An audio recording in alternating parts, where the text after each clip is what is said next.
La myasthénie grave. Durant cette courte présentation, nous allons parler du cas clinique suivant. La myasthénie grave, révélée par une diplopie horizontale intermittente et une fatigue physique. Voici un petit schéma qui met en lien les points qui seront abordés durant cette présentation.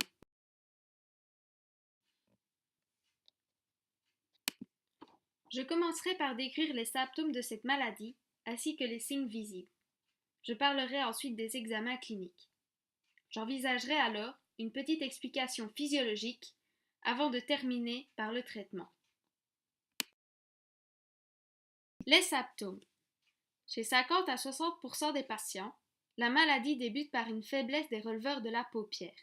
On parle alors de ptose et des muscles oculomoteurs, ce qui conduit à une diplopie, c'est-à-dire une vision double. Pour 85% des patients, la maladie va toucher d'autres groupes musculaires, tels que la musculature du visage et du pharynx, la musculature respiratoire et finalement aussi la musculature des membres supérieurs et inférieurs. Les signes visibles sont donc une ptose, une diplopie, des troubles de l'élocution, des difficultés à mastiquer et à avaler, une faiblesse dans les bras et dans les jambes qui peut être soit chronique, soit induite par des mouvements répétitifs, et des difficultés à respirer. Le mode d'installation de cette maladie est variable d'un patient à l'autre. Certains auront une myasthénie qui se limitera à l'atteinte des muscles oculomoteurs, mais pour 85% des personnes, une expansion de la maladie sera visible dans les 3 ans.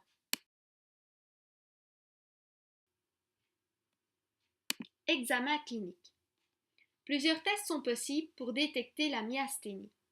L'examen neurologique permet d'évaluer les réflexes, le tonus et la force musculaire, ainsi que la vision. L'examen sanguin peut révéler la présence d'anticorps anormaux qui vont altérer le site des récepteurs au niveau de la plaque motrice.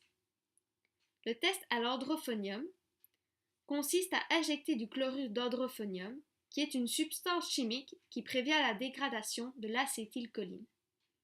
Il peut en résulter une amélioration soudaine et temporaire de la force musculaire. Une amélioration de la force musculaire peut indiquer la présence d'une myasthénie grave. Principe physiologique.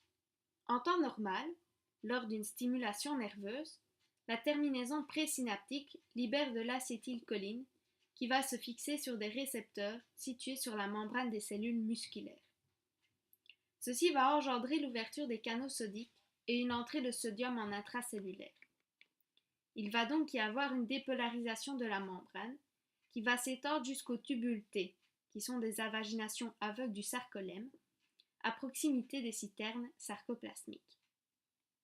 À ce niveau, la dépolarisation va entraîner une ouverture des canaux calciques de la membrane du réticulum. L'augmentation de calcium dans la cellule musculaire va permettre la contraction du muscle.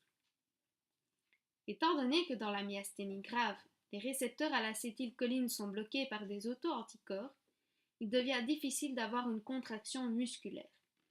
Cette inactivation prolongée du muscle va conduire à une atrophie musculaire, c'est-à-dire une réduction du volume des cellules ainsi qu'à une faiblesse.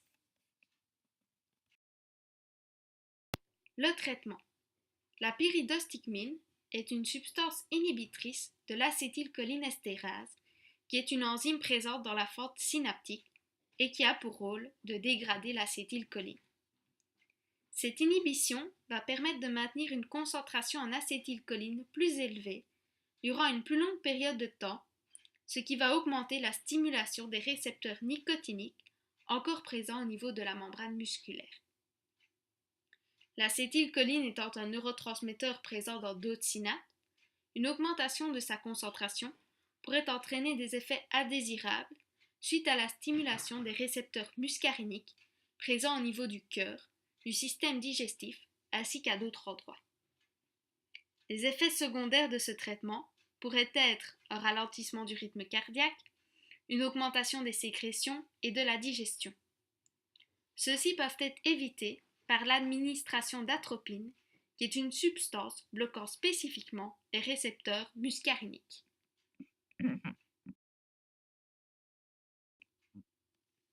Conclusion. Globalement, on peut conclure que la myasthénie grave est une maladie caractérisée par la présence d'auto-anticorps sur des récepteurs musculaires, ce qui empêche la contraction du muscle. L'activité musculaire va donc devenir difficile et le patient ressentira une fatigue physique qui se manifestera en premier lieu au niveau de l'œil par une vision double.